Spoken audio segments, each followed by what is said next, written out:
सर्वात आधी आपण 1 वाटी पोहे मिक्सिंग बाउलमध्ये घेऊयात. पोहे आपण रोजचे कांदे पोह्यांसाठी वापरतो ते जाड पोहे घेतलेत. पातळ पोह्यांचा सुद्धा वापर करू शकता. आता आपण पोहे 2 वेळा स्वच्छ धुवून घेऊयात. पोहे धुवून घेतल्यावर ह्यामध्ये आपल्याला पाणी घ्यायचं आहे. पोहे बुडतील एवढंच पाणी घ्यायचं आहे. खूप जास्त पाणी घ्यायचं नाहीये. आता आपण हे पोहे 5 मिनिटे भिजवून घेऊयात. पोहे भिजेपर्यंत आपण चटपटीत चटणी बनवूयात. त्यासाठी मिक्सरच्या जारमध्ये 1 वाटी ओलं खोबरं घेऊयात. अर्धी वाटी कोथिंबीर स्वच्छ धुवून कापून घेऊन ती ॲड केली. तिखट हिरव्या मिरच्या 3 घेतल्यात. मिरच्यांचं प्रमाण तुम्ही आवडीनुसार कमी जास्त करू शकता. 1 इंच एवढं आलं स्वच्छ धुवून कापून घेतलंय. 7 ते 8 लसणीच्या पाकळ्या घेऊयात. 1 टीस्पून जिरा घ्यायचा आहे. 1 चमचा साखर घेऊयात. चवीनुसार मीठ घ्यायचं आहे आणि अर्ध्या लिंबाचा रस ॲड करूयात. लिंबाचा रस आणि साखर वापरल्यामुळे चटणीला छान चटकदारपणा येतो. आता थोडंसं पाणी घेऊन आपण हे छान बारीक वाटून घेऊयात.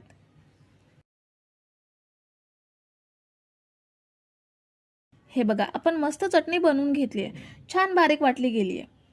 आता आपण ही एका बाउलमध्ये ट्रान्सफर करून घेऊयात. पोहे आपण 5 मिनिटे भिजवून घेतलेत. चांगले भिजले गेलेत. हे बघा, हाताने कुस्करले जात आहेत. आता भांड्यातले पोहे आपण चमच्याने कुस्करून घेऊयात. हे बघा, ह्या पद्धतीने स्मॅश करायचे आहेत. पेस्ट झाली नाही तरीही चालेल, पण थोडे बारीक झाले पाहिजेत. पोहे बारीक करून घेतल्यावर ह्यामध्ये बारीक चिरलेला कांदा घेऊयात. थोडीशी बारीक चिरलेली कढीपत्त्याची पाने घ्यायची आहेत. 2 बारीक चिरलेल्या तिखट हिरव्या मिरच्या घेऊयात. मिरच्यांचं प्रमाण आवडीनुसार कमी जास्त करू शकता. लसूण आणि आलं किसून अर्धा चमचा एवढी घेतली आहे. तुम्ही आला लसूण पेस्ट सुद्धा घेऊ शकता. 1 लहान टोमॅटो बारीक कापून घेऊन तो ॲड केला. आता हे सगळं छान मिक्स करून घेऊयात. सगळं साहित्य मिक्स केल्यावर ह्यामध्ये काही सुके जिन्नस ॲड करूयात. इथे मी अर्धा चमचा जिरं घेते. पाव चमचा हळद घ्यायची आहे. 2 चमचे बेसन घेऊयात. 2 चमचे तांदळाचं पीठ घ्यायचं आहे आणि चवीनुसार मीठ ॲड करूयात. पुन्हा एकदा सगळं छान मिक्स करून घेऊयात. मिश्रण कोरडं वाटत असेल तर थोडंसं पाणी ॲड करून मिश्रण ओलसर करून घेऊ शकता. मी पोहे भिजवण्यासाठी वापरलेल्या पाण्यामध्येच मिश्रण परफेक्ट ओलसर झालंय. जास्त घट्ट नाहीये की जास्त पातळ नाहीये. आता ह्यामध्ये पाव चमचा खायचा सोडा ॲड करूयात. सोड्याऐवजी इनो सुद्धा वापरू शकता. पुन्हा एकदा सगळं छान एकजीव करून घेऊयात. तर हे बघा, आपलं पोह्याचं मिश्रण तयार झालंय. आता पुढची प्रोसेस करूयात. इथे मी गॅसवरती नॉनस्टिक पॅन ठेवलाय. पॅन चांगला गरम करून घ्यायचा आहे. पॅन गरम झाल्यावर त्यावरती अर्धा चमचा तेल घेऊयात. तेल सगळीकडे व्यवस्थित पसरवून घ्यायचं आणि आता ह्यावरती पोह्याचं मिश्रण घेऊयात. आपण उत्तप्पा बनवतो सेम तसंच हे बॅटर आपल्याला पसरवायचं आहे. बॅटर पसरवून झाल्यावर आपल्याला हा उत्तप्पा 2 मिनिटे तरी एका बाजूने चांगला भाजून घ्यायचा आहे. पॅनमध्ये आजूबाजूला असलेलं तेल उत्तप्प्यामध्ये घेऊयात. म्हणजे त्याच्या कडा लवकर मोकळ्या होतील आणि उत्तप्पा पलटी करायला सोपा जाईल. तर आता साधारण 2 ते 2.5 मिनिटे एका बाजूने चांगला भाजून घेतलाय. आता हा पलटी करूयात. दुसरी साईड सुद्धा आपल्याला छान भाजून घ्यायची आहे. तुम्ही जर इथेपर्यंत रेसिपी बघताय तर तुम्हाला एक विनंती आहे की व्हिडिओला एक लाईक जरूर करा. तर दुसरी साईड सुद्धा 2 मिनिटे मीडियम गॅसवरती भाजून घेतली आहे. आता आपण हा उत्तप्पा पॅनमधून काढून घेऊयात आणि शिल्लक मिश्रणाचे उत्तप्पे सुद्धा असेच बनवून घेऊयात. तर हे बघा, आपल्या पोह्याचा मस्त आणि झटपट नाश्ता चटणी सोबत खाण्यासाठी तयार आहे.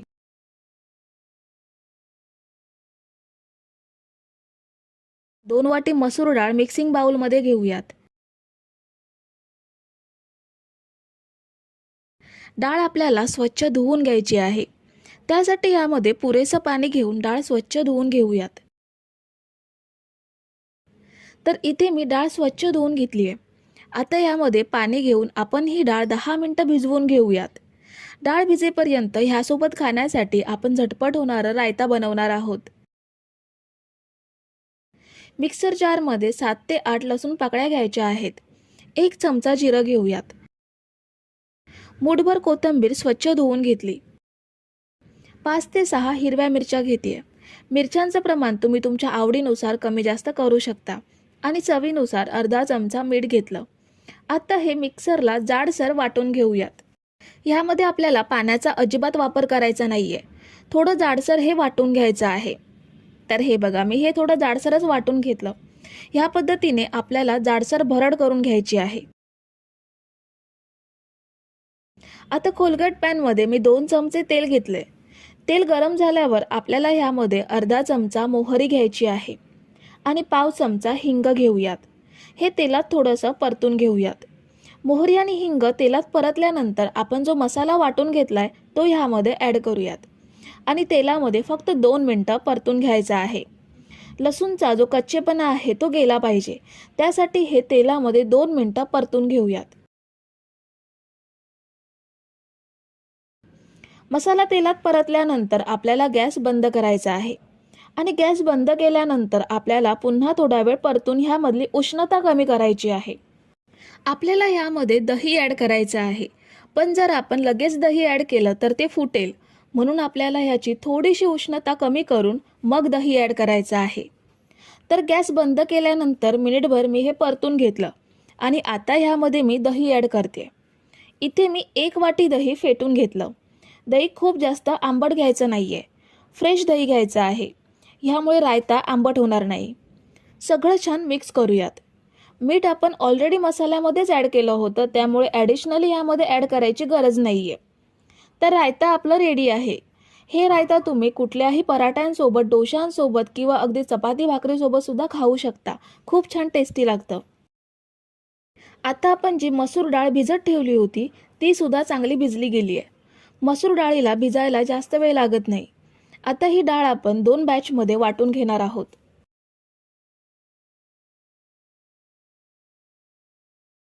अर्धी डाळ मी मिक्सर जारमध्ये घेतली.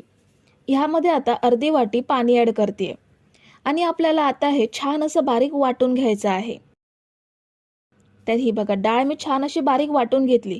कुठेही डाळ शिल्लक राहिली नाहीये. अगदी बारीक प्युरी तयार झाली आहे. ही आता एका भांड्यात काढून घेऊयात. वाटलेली डाळ मी भांड्यात काढून घेतली. पुन्हा मिक्सर जारमध्ये शिल्लक डाळ घ्यायची आहे आणि ह्यामध्ये आपल्याला फक्त पाव वाटी एवढंच पाणी ॲड करायचं आहे. पहिल्या बॅचला मी अर्धी वाटी पाणी ॲड केलं होतं, कारण डाळ जास्त होती आणि पहिलं बॅटर थोडं पातळ झालं. त्यामुळे हे बॅटर थोडं घट्ट करण्यासाठी पाव वाटी एवढंच पाणी ॲड केलं. 1 इंच आलं ॲड केलंय. 2 हिरव्या मिरच्या घेते आणि अर्धा चमचा जिरं घ्यायचं आहे. पुन्हा हे सगळं छान बारीक वाटून घेऊयात. तर हे बघा, दुसरी बॅच सुद्धा मी बारीक वाटून घेतली. ही पहिल्या बॅटरमध्ये ॲड करूयात. पहिल्या बॅटरपेक्षा हे बॅटर मी थोडं घट्ट वाटून घेतलंय. ह्यामुळे बॅटरची कन्सिस्टन्सी ॲडजस्ट करता येईल. सगळं छान मिक्स करूयात. ह्या बॅटरमध्ये अर्धा चमचा चवीनुसार मीठ ॲड करायचं आहे. मी इथे मीठ ॲड करायला विसरली आहे, पण तुम्ही आठवणीने ह्यामध्ये मीठ अवश्य ॲड करा. आता यामध्ये आपल्याला इनो, सोडा काहीच वापरायचा नाहीये. डायरेक्ट आपण ह्याचे डोसे बनवून घेणार आहोत. डोसा पॅन थोडासा गरम करून घ्यायचा आणि बॅटर पसरवून घ्यायचं. पॅन खूप जास्त गरम करून घेतला तर बॅटर व्यवस्थित पसरलं जाणार नाही. त्यामुळे थोडासाच गरम करून बॅटर पसरवून घ्यायचं. बघू शकता, हे बॅटर खूप छान पसरलं जातं. यावर थोडंसं तेल ॲड करूयात. ह्या बॅटरमध्ये इनो, सोडा काहीच वापरला नाहीये, तरी सुद्धा डोशाला अगदी छान जाळी पडली आहे. एका साईडने डोसा भाजल्यानंतर आपल्याला हा डोसा दुसऱ्या साईडला परतून दुसरी साईड सुद्धा मिनिटभर भाजून घ्यायची आहे. यामुळे डोसा खाताना कच्चा लागणार नाही. तर डोसा आपण दुसऱ्या साईडने सुद्धा मिनिटभर भाजून घेतला. आता पॅनमधून काढून घेऊयात आणि शिल्लक बॅटरचे सुद्धा आपल्याला असेच डोसे बनवून घ्यायचे आहेत. तुम्ही जर इथेपर्यंत रेसिपी बघताय तर तुम्हाला एक विनंती आहे की व्हिडिओला एक लाईक जरूर करा. तर इथे मी सुरुवातीचे 2 डोसे बनवून घेतलेत. खूप छान क्रिस्पी डोसे तयार झालेत आणि महत्त्वाचं म्हणजे झटपट होणारे डोसे आहेत. खूप जास्त वेळ लागत नाही. तासनतास डाळ तांदूळ भिजवून न घेता अगदी झटपट होणारा आणि पौष्टिक असा नाश्त्याचा प्रकार आहे.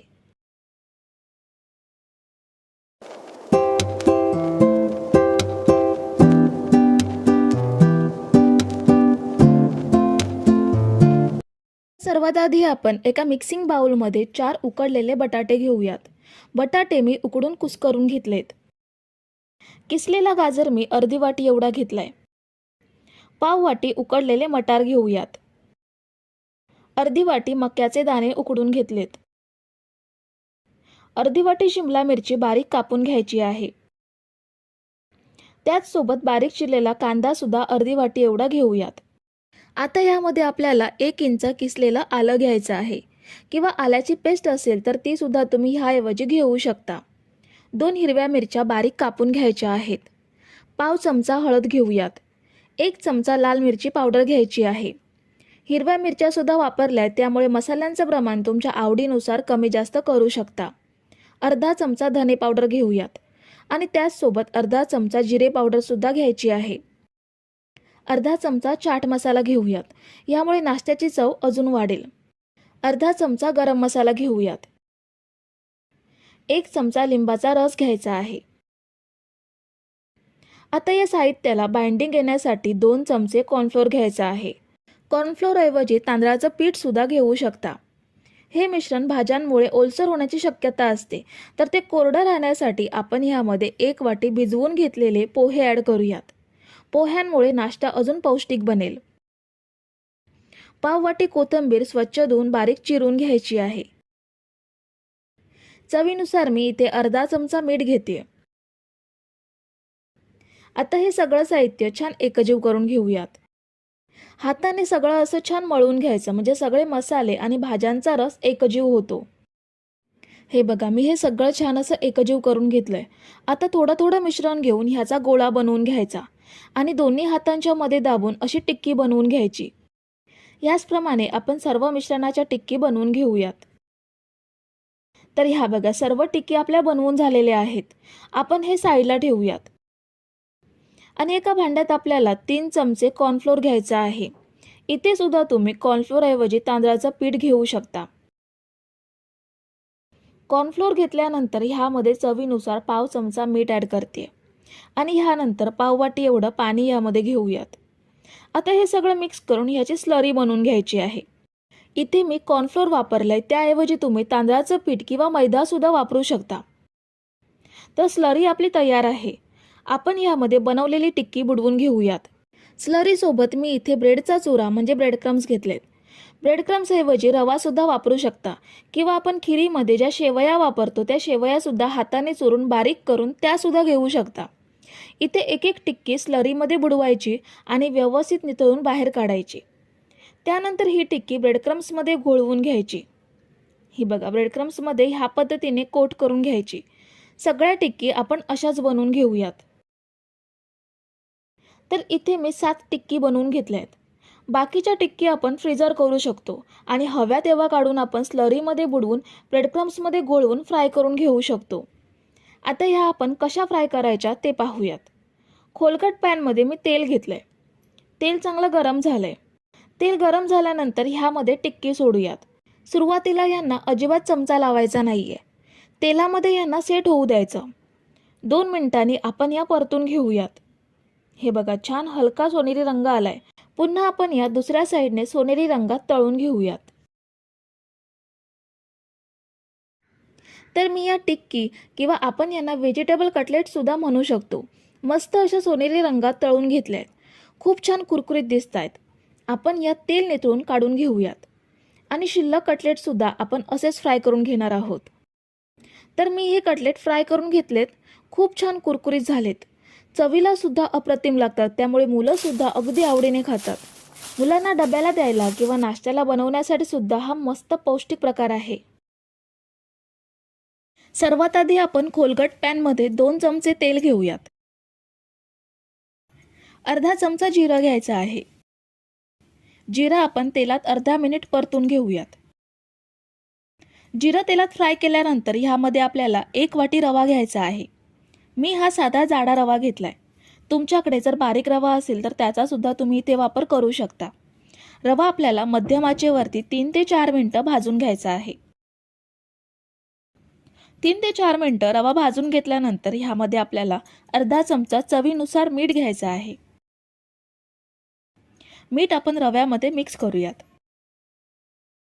मीठ मिक्स केल्यानंतर रव्यामध्ये आपल्याला 2 वाटी पाणी घ्यायचं आहे. ज्या वाटीने रवा घेतलाय त्याच सेम वाटीने 2 वाटी पाणी घ्यायचं. आता रवा आपल्याला ढवळून घ्यायचा आहे. हळूहळू रवा घट्ट होत जाईल. आपल्याला हा रवा पूर्णपणे घट्ट करून घ्यायचा आहे. जोपर्यंत हा पॅनपासून सेपरेट होत नाही तोपर्यंत आपल्याला हा घट्ट करून घ्यायचा आहे. तर हा बघा रवा पूर्णपणे घट्ट केलाय. चमच्याने हा फोल्ड होतोय. एवढा आपल्याला हा घट्ट करून घ्यायचा आहे. आता आपण गॅस बंद करूयात आणि हा रवा आपण एका मिक्सिंग बाउलमध्ये काढून थंड करून घेऊयात. रवा थंड होईपर्यंत सँडविचसाठी आपण मसाला बनवून घेणार आहोत. एका मिक्सिंग बाउलमध्ये उकडून कुस्करून घेतलेला बटाटा घ्यायचा आहे. इथे मी 2 मीडियम साईजचे बटाटे उकडून कुस्करून घेतलेत. एक मीडियम साईजचा कांदा बारीक कापून घेतला. 2 तिखट हिरव्या मिरच्या बारीक कापून घेतल्यात. बारीक चिरलेली कोथिंबीर ॲड केली. पाव चमचा हळद घ्यायची आहे. 1 चमचा लाल मिरची पावडर ॲड केली. अर्धा चमचा गरम मसाला घेऊयात. अर्धा चमचा चाट मसाला घेते. इथे घेतलेल्या मसाल्यांचं प्रमाण तुम्ही तुमच्या आवडीनुसार कमी जास्त करू शकता. लहान मुलांसाठी बनवत असाल तर मसाल्यांचं प्रमाण कमी केलं तरीही चालेल. चवीनुसार मीठ घेऊयात. आता हे सगळं साहित्य छान एकजीव करून घ्यायचं आहे. सगळं छान एकजीव करायचं. बटाट्याचा तुकडा राहिला असेल तर तो सुद्धा कुस्करून घ्यायचा, म्हणजे मसाला पसरवायला सोपं जाईल. तर हा बघा सँडविचमध्ये भरण्यासाठीचा मसाला आपला तयार आहे. आता रवा आपण पूर्णपणे थंड करून घेतलाय. ह्यामध्ये आपल्याला अर्धी वाटी कॉर्नफ्लोअर ॲड करायचा आहे. कॉर्नफ्लोअर ऐवजी तुम्ही तांदळाचं पीठ सुद्धा वापरू शकता. कॉर्नफ्लोअर रव्यामध्ये मिक्स करूयात. रवा आपल्याला साधारण 2 मिनिटे एवढा मळून घ्यायचा आहे. ह्यामध्ये आपल्याला पाण्याचा अजिबात वापर करायचा नाहीये. अगदी सहज हा रवा मळला जातो. जसं चपातीचं पीठ आपण मळून घेतो तसाच हा रवा छान मळला जातो. तर हा बघा रवा अगदी छान मऊसर मळून घेतलाय. आता ह्यामधला थोडासा गोळा घेऊन लाटून घ्यायचा. पोळपाटावरती थोडंसं सुकं गव्हाचं पीठ पसरवून घ्यायचं. रव्याचा गोळा पिठामध्ये घोळवायचा आणि याची जाडसर पोळी लाटून घ्यायची. अगदी सहज पोळी लाटली जाते. ही बघा पोळी आपली लाटून झालीये. आता याच्या बाजूच्या कडा कापून टाकूयात आणि आपल्याला याचा चौकोन बनवून घ्यायचा आहे. आता या चौकोनाचे 4 समान चौकोन करून घेऊयात.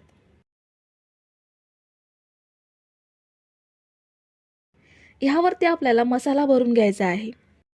आपण जो बटाट्याचा मसाला बनवून घेतलाय तो ह्यावरती पसरवून घेऊयात.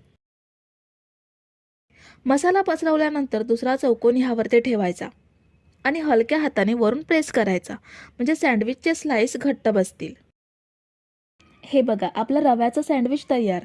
जसं ब्रेडचं सँडविच असतं अगदी सेम तसंच दिसतंय. आता यावरती आपण सुरीने हलक्या रेषा मारून घेऊयात, म्हणजे जसं ग्रिल सँडविच असतं सेम तशीच डिझाईन तयार होईल.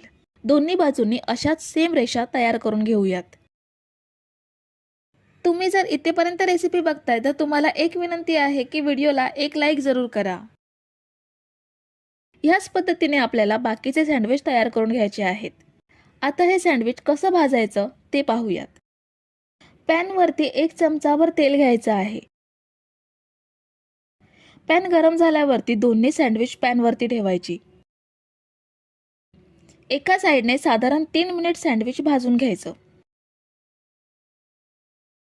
आणि दुसऱ्या साईडला परतून पुन्हा हे सँडविच मस्त खमंग खरपूस भाजून घ्यायचं.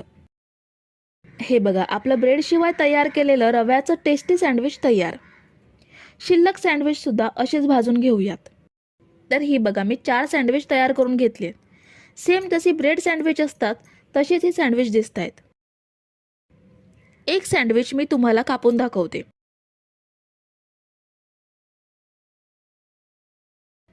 हे बघा बाहेरून मस्त कुरकुरीत आणि आतून मस्त असा चटपटीत मसाला. करायला सुद्धा सोपं आणि खायला सुद्धा चविष्ट.